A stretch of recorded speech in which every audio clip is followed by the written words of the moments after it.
Hey folks, Segasonicfan here, and today I've got a fun little project for you all that I've been wanting to get to for some time. Now, depending on when you see this video, I may have posted a similar video already on upgrading or hacking portable vacuum cleaners, little HandVacs. And this is a great way to get really good use out of stuff you find on the sidewalk. And those are my favorite kind of hacks and repairs and upgrades. What we have here is the ErgoRapido.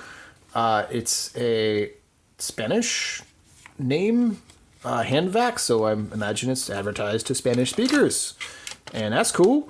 And it's also designed to be ergonomic, as the name would imply. So it's fast and ergonomic, combined into one word. And while it comes actually in there's a big adapter that basically turns it into an upright vacuum, and then there's also a stand that it locks into and it charges. And there's two drawbacks to this design. One is that the the upright vacuum is entirely powered by this HandVac. It actually just clips inside. There isn't even like a hose attachment, and there certainly isn't an AC motor. So it's actually relying on battery power for the upright, and as a result, it's pretty weak. And it also doesn't have like the rotating mechanism. From what I remember, I threw it out, but I think it lacked a rotating mechanism too for... Anyway, it's not the greatest upright. And then the other drawback is it uses these kind of batteries, which I believe are nickel metal hydride or NiCads. Electrolux is actually a pretty good brand. I have one of their washing machines, and they're pretty awesome. So they're not like poor quality batteries, but they're definitely not they're definitely not lithium ion or lithium polymer. It says AA. It's funny. It doesn't actually want to tell you what the chemistry is, though. It's kind of weird. But needless to say, these don't last very long. And when they go dead, it kind of sucks. There's no sort of intelligent charging with these, as with many consumer kind of vacuum cleaners, unfortunately. That's starting to change a little bit. But this actually just had a brick wall wart, that you just fed voltage to these batteries. There might have been like a couple resistors in here. I have to see what parts I was removing. But it was lackluster as far as charging protection and sort of, there wasn't any kind of balancing circuit, nothing like that. So of course the batteries die. Well, that's where I come in to do something differently. And what I like to do is take a big chunky power supply that I've repurposed. You can also use a power supply from a PC, for example, especially if you have like, those are pretty, common nowadays, just kind of laying around. And if you do use one of those big brick, or they're not bricks, they're the metal enclosures, like a classic PC power supply. One thing you do have to know is you do have to put a phantom load on the output to get it to turn on.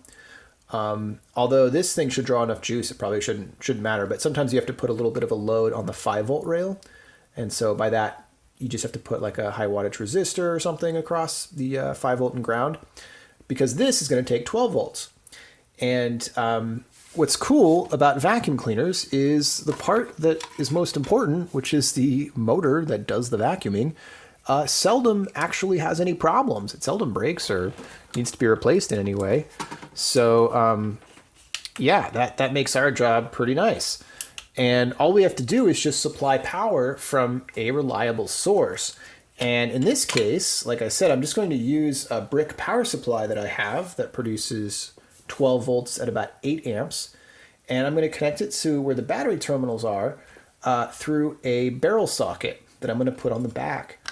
By doing that, I'll never have to replace batteries. Yes, it will be tethered to the wall. I mean, if you really wanted to, you could use an inverter, like one of those car inverters, to get yourself some AC. It's pretty overkill, but I really don't mind. What I wanted is something around the house, or if I am going to vacuum like a car or something, just bring an extension cord. It's not a big deal. And it sure beats having a dead vacuum cleaner. One other note about these batteries and why they die is they're usually being taxed really hard in this application as well. And I'll show you that in a minute, because I'm actually got this hooked up to my bench supply. This is my custom bench supply that I designed, this little box right here. And I'm going to go ahead and disconnect the, actually, you know what? I'm just going to make sure it's off here. Turn it on here. And you'll see I've got 11.9. Let's move it up to like 12.15. And if you'll take a look here, I'm gonna go ahead and switch the power switch here, and you're gonna see just how much juice this vacuum cleaner takes. And keep in mind, this would be on your batteries.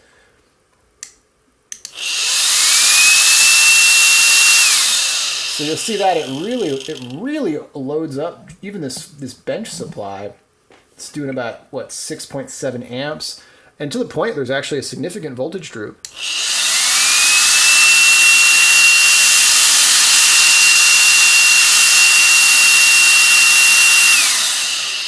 So what, 77.8 watts? I mean, it's a ton of power. And in fact, it's the most that this supply will give at a 12-volt rail. So the good news is if it's a little bit, if the voltage is drooping a little bit, you know, it works, right? It's still good. It's just bad news for batteries to put that much of a strain on them. So, you know, I would estimate that these are being pushed really hard, and probably at 2 or 3 Cs just on regular operation. So another reason to use a power brick. Make sure that your power supply, your power brick that you're providing, I would use a switch mode power supply, and which is pretty much any laptop looking thing. But you're going to want to use. I don't have any markings on this motor, but I believe it's a 12-volt system. Let's see what's under here. Oh, interesting. 9.6 volts. It says on the bottom. I somehow doubt this is a 9.6 volt motor. It's probably just the voltage of the battery.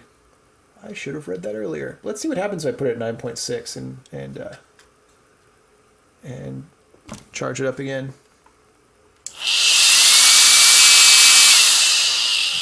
That's interesting. So even at 9.6, which is the rated voltage in the bottom, and again, I'd be shocked if it's even a 9-volt motor. It's most likely a 12-volt motor. They're just running it underpowered.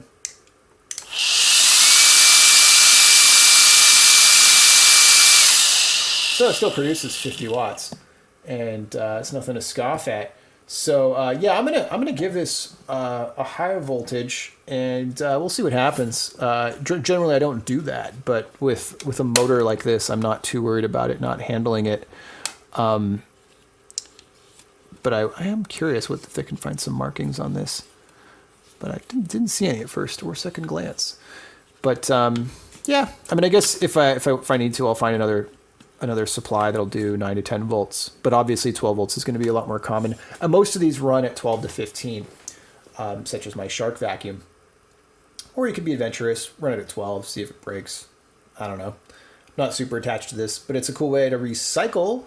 And if it does work, it actually is a really nice portable HandVac. And it's even got this little, I guess I could show it to you, make a bit of a mess, but it's got this little thing which gets rid of extra little dust particles when you're emptying the bag.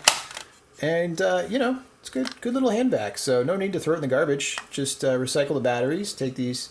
My city actually has free recycling for batteries. You might be surprised if you check out your local resources there. And, yeah, you can reuse the rest of this and have a really nice portable vac for your car, around your room, and a little bit of recycling going on too. Hopefully this video is useful to you. I'm going to make a part 2 follow-up, most likely, showing the modifications all finished. Yeah, this also has a flyback diode. Very important to make sure you have a diode like that to absorb the excess energy once the motor is shut off. It doesn't fly back, doesn't send the power back into your switch mode power supply and damage it. If you don't know about flyback diodes, you should look them up. There's lots of info on the internet about them and why you should use them with motors. However, this is not going to be pulse width modulated, so it's not a huge concern, but it's something to think about. Anyway, I don't care if you like. I do not care if you subscribe. What's important to me is that you had fun watching this video. Feel free to leave a message below.